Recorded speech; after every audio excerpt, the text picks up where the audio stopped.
18 मे 1974 तत्कालीन पंतप्रधान इंदिरा गांधी यांना एक मेसेज मिळतो. बुद्धा स्माइल्ड. इंदिरा गांधींना जे समजायचं होतं ते समजलं. मित्रांनो, बुद्ध हसले म्हणजेच भारताचं पहिलं अणुपरीक्षण पोखरण इथे झालं होतं.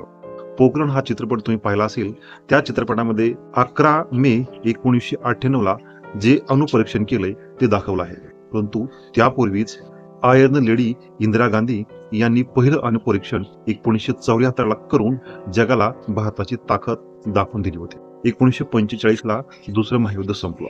दुसरं महायुद्ध संपल्याच्या नंतरही हिरोशिमा आणि नागासाकी याच्यावर अणुबॉम्ब अमेरिकेने टाकले होते आणि पूर्ण हे दोन्ही शहर उद्ध्वस्त केले होते.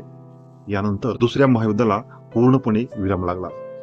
परंतु दुसरं महायुद्ध संपल्याच्या नंतर जगामध्ये अशांतता आणि भीतीचं वातावरण पसरलं होतं. काही देशांमध्ये संबंध आणखीन देखील पुन्हा युद्ध चालू होईल असे झाले होते. यामध्ये अमेरिका, रशिया, तेव्हाचा USSR यांच्यामध्ये शीतयुद्ध चालू होतं. पूर्ण जगामध्ये युद्ध परत चालू होईल अशी भीती देखील होती. यामध्ये काही देशाकडे अण्वस्त्र होती, त्याची देखील जगाला खूप भीती होती. मित्रांनो, हे सर्व वातावरण शांत करण्यासाठी, जगामध्ये शांतता प्रस्थापित करण्यासाठी काही देश पुढे सरसावले आणि या देशांनी एक संधी आणि एक अधिनियम बनवायचं 1968 ठरवलं. यामध्ये P5 देशांची यादी समोर येते.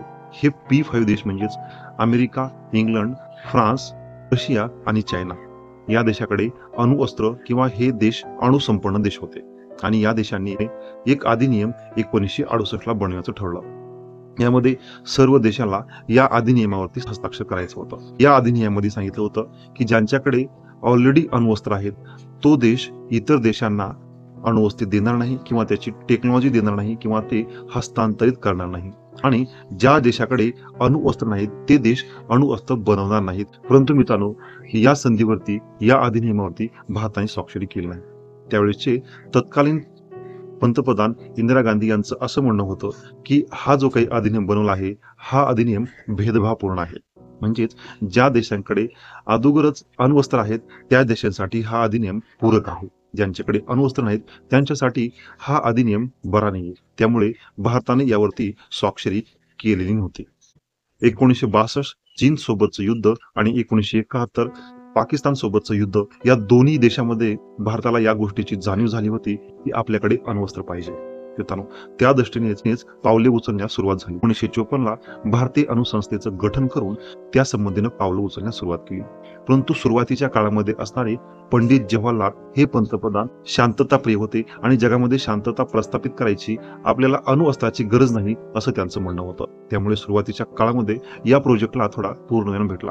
परंतु त्यानंतर ज्यावेळेस इंदिरा गांधी यांनी मोर्चा सांभाळला त्यावेळेस त्यांनी अणु परीक्षण करण्यासाठी मान्यता दिली आणि 18 मे 1974 पोखरण येथे पहिलं अणुपरीक्षण झालं. आणि हे अणुपरीक्षण झाल्याच्या नंतर भारतावर बऱ्याच देशाकडून टीका देखील करण्यात आली.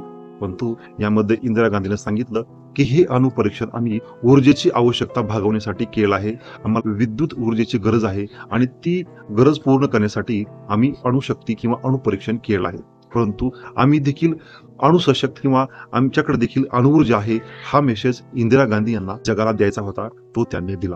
मित्रांनो, या पहिल्या अणुचाचणीला स्माइलिंग बुद्ध हसले हे नाव का देण्यात आले? कारण की मित्रांनो, 18 मे 1974 या दिवशी बुद्ध पौर्णिमा होती आणि त्याचंच औचित्य साधून हे अणुपरीक्षण करण्यात आलं आणि त्याला स्माइलिंग बुद्ध हे नाव देण्यात आलं. मित्रांनो, आयर्न लेडी इंदिरा गांधी यांनी हे पहिलं अणुपरीक्षण केलं होतं आणि शांततापूर्ण अणुपरीक्षण आहे हे सांगतच आमच्याकडे अणुऊर्जा देखील आहे असा मेसेज इंदिरा गांधी यांनी जगाला दिला होता. धन्यवाद.